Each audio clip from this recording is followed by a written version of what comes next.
And compositions, इसके बारे में हम आज अध्ययन करेंगे। The people are very important component of a country, यानी कि जो लोग हैं, लोग एक देश की एक महत्वपूर्ण रूप से भाग रखते हैं। India is the second most populous country after China. जो चाइना है, चाइना के बाद Bharat second most population country, यानी कि जो भारत की जनसंख्या है वो चाइना के बाद दूसरे नंबर पर आती है इन द वर्ल्ड, विथ इस total population of 1028 million in 2001। 2001 में भारत की जनसंख्या 1228 करोड़ थी। इन India's population is larger than the total population of North America, South America and Australia put together, यानी कि नॉर्थ अमेरिका, साउथ अमेरिका और ऑस्ट्रेलिया तीनों की जनसंख्या को मिलाकर भी इंडिया की जनसंख्या उनसे ज़्यादा है।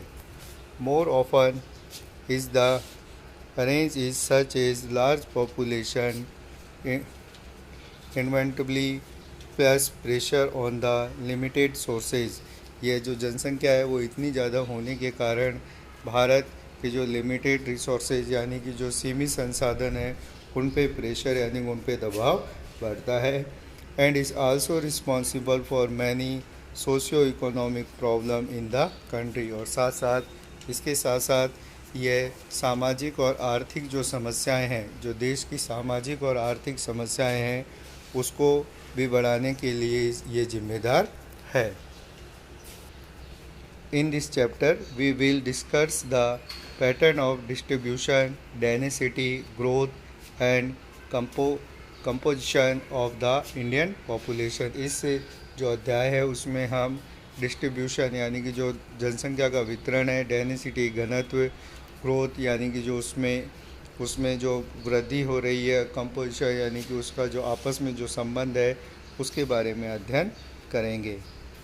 Source of population data. Population data are called through कॉसेज question held every 10 years in our country. हर 10 साल में जो भारत में जो हर 10 साल में जो जनगणना होती है उससे हमें ये पॉपुलेशन यानी जनसंख्या के आंकड़े उपलब्ध होते हैं।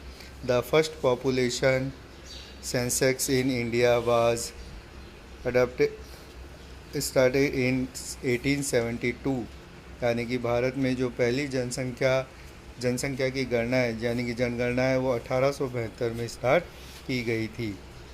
It is first complete census was started only in 1881, यानी कि जो पहली व्यवस्थित जनगणना है वो भारत में 1881 में की गई थी।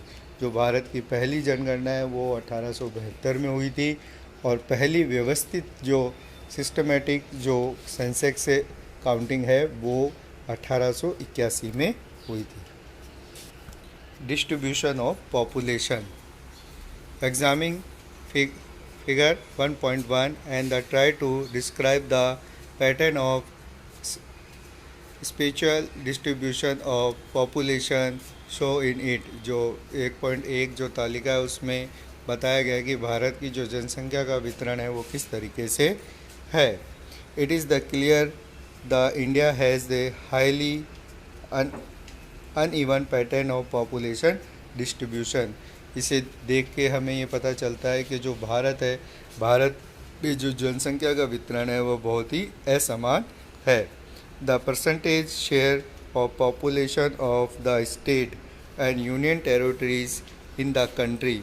अगर हम देखें जो पॉपुलेशन यानी कि जो जनसंख्या का जो वितरण है वो किस तरीके से है। So the Uttar Pradesh has the highest population follow by Maharashtra, Bihar, West Bengal and Andhra Pradesh. तो भारत में जो सबसे ज़्यादा जो पॉपुलेशन है वो उत्तर प्रदेश की है, उसके बाद महाराष्ट्र, बिहार, वेस्ट बंगाल और आंध्र प्रदेश का नंबर आता है। तो जो सबसे ज़्यादा पॉपुलेटेड स्टेट इंडिया में है वो है उत्तर प्रदेश, उसके बाद महाराष्ट्र, बिहार, वेस्ट बंगाल और आंध्र प्रदेश आते हैं।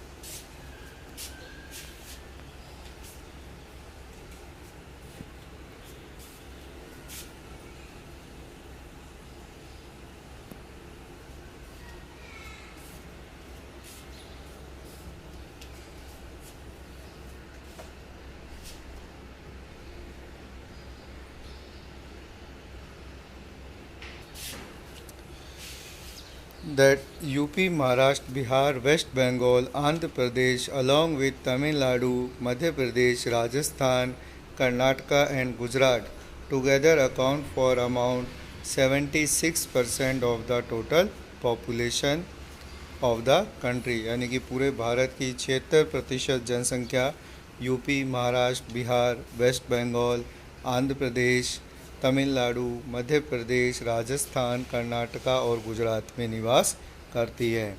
ऑन द अदर हैंड, दूसरी तरफ share the population is very small in the state like Jammu Kashmir, Arunachal Pradesh and Uttaranchal